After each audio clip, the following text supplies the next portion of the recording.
don't use religion as a hanger to run away from challenges and responsibilities that you have at the moment.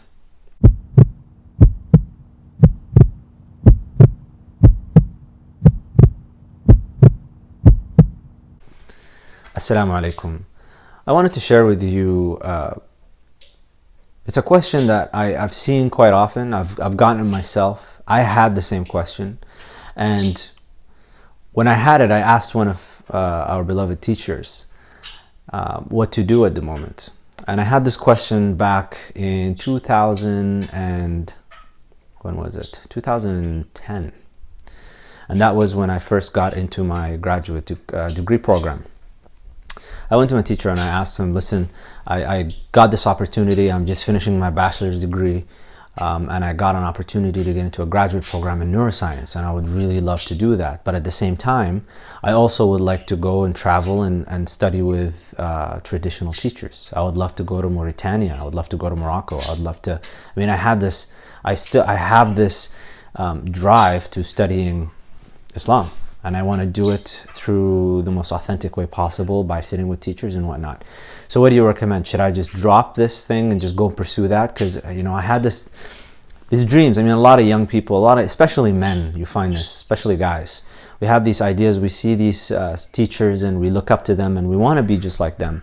So we want to pursue the same path. And the response I got was quite illuminating. It was, don't use religion as a hanger to run away from challenges and responsibilities that you have at the moment.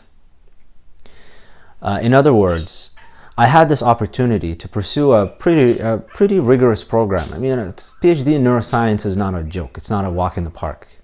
You gotta put in a lot of hours. You gotta do a lot of reading. You gotta do quite a bit of research. You gotta publish. It's a bit of work. I remember when I was doing my degree, some days would stay in the lab for 12, 14, 15 hours straight. You bring your lunch, you bring your food with you, and you just sit there. Some of the experiments will go for a long time, especially the behavioral ones, for those who are familiar with this line of work.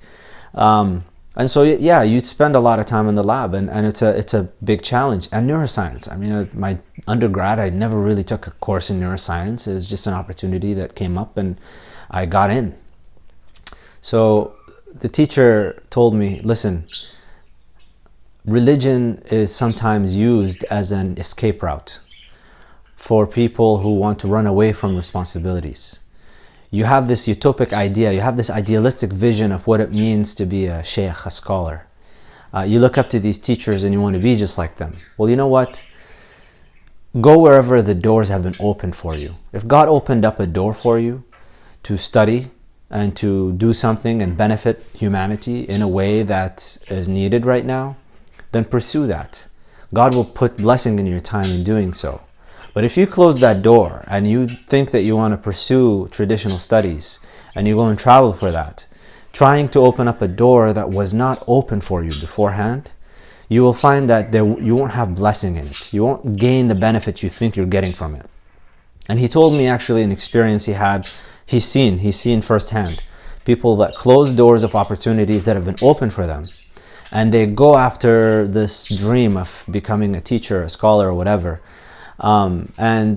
Specifically, he mentioned examples of people that went to Syria and Jordan, for example, before the current events that are happening, when traditional scholarship was safe there, and they would go and study. But because this was not really an open door for them, they had to struggle just to get through to that position.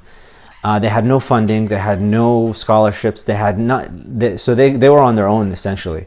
They would spend the daytime working and the nighttime trying to study, but they're so exhausted from working all day long that when they come at night and try to study, they're too tired. So their comprehension is not that great. They'll spend however long they spent in that country, X, whichever country they go to, 2, 3, 4, 5 years, doing this, grinding away, and then coming back home, wherever home is, US, UK, Canada, and they're not really, they haven't gotten as far as they should have for the amount of time that they spent over there.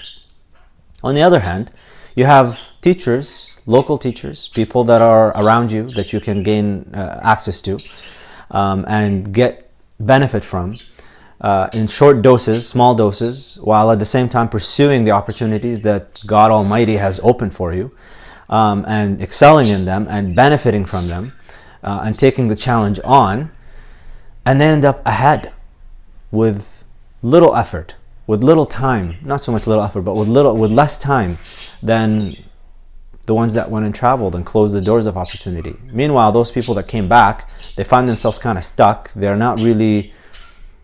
have a degree per se that qualifies them to do anything that would get them a comfortable type of living. They're struggling. And a lot of them end up becoming unemployed, and they now have to catch up and go and study something so that they can fend for themselves. I mean, if you think about it, you've wasted a lot of time trying to pursue something because you ran away from a challenge. And when I reflected on that for a little bit, that's actually, I realized that I was scared. It was a fear. I was being driven away by fear of what could be from going into this program that I had no idea about. I didn't study it before. It seemed like this. Whenever I tell people neuroscience, they're like, whoa, that's big. That's actually how I felt. And I looked at religion as an escape route. It's something that I can do that, I can run away now. So, and that actually takes me to another piece of advice that I got. These are some of the most wonderful things you get from teachers. It's not so much that sitting with teachers and studying full text, but as you leave and you ask them for final counsel before you depart, you ask them, listen, can I get a final counsel from you? And the other counsel I got from another teacher was, أقم نفسك فيما أقامك الله فيه. Establish yourself in whatever God has established you in. In other words, that's not to say that you don't seek to better your situation or anything like that, but be cognizant of where you have opportunities and where you have openings. And if you have openings, God is not just going to give you things willy-nilly just for you to benefit from and you not work for it. He will open the doors for you, but now you got to put in the effort.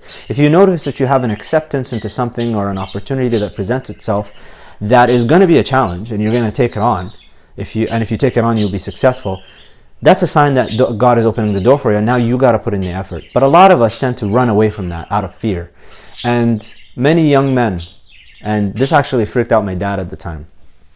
He thought I was going to drop, after I got my degree, that I'm not going to pursue further studies and I'm not going to do something that, and this is a problem that a lot of parents have. Maybe we'll talk about it another time. But at any rate, it's a thing that a lot of young people struggle with. Don't run away from challenges. And in running away, add insult to injury by hanging your fear or veiling your fear by hanging that on the hanger of religion. That's not what Islam is about. In fact, the counsel I got was pursue your degree, your PhD, because we need people like that. I mean, we need Muslims who have access to traditional scholarship, who have sat down with traditional scholars, who have access to their tradition in a way that they can now navigate through it in a way that allows them to utilize the tools in a traditional way and at the same time master the so-called secular sciences. A lot of the questions that many Muslims in science deal with today, if you look at many of the responses that come from some imams and from shuyukh who haven't studied, they're inadequate. And they're inadequate because these people have not delved into this realm properly.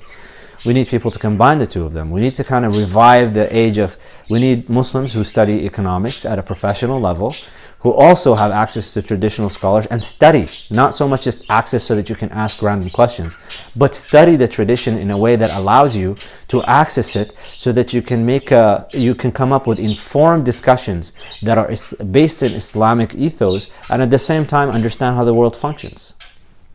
Anyways, just some thoughts about that. By the way, my podcast is on iTunes. I would really appreciate it if you guys would,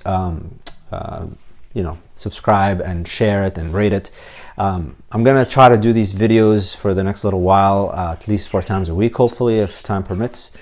So please subscribe, share, like, comment below. If you have any questions, again, Facebook, you can access through my Facebook page there and send me a question through the messages, or you can just put your question down below. سبحانك اللهم وبحمدك أشهد أن لا إله إلا أنت أستغفرك وأتوب إليك.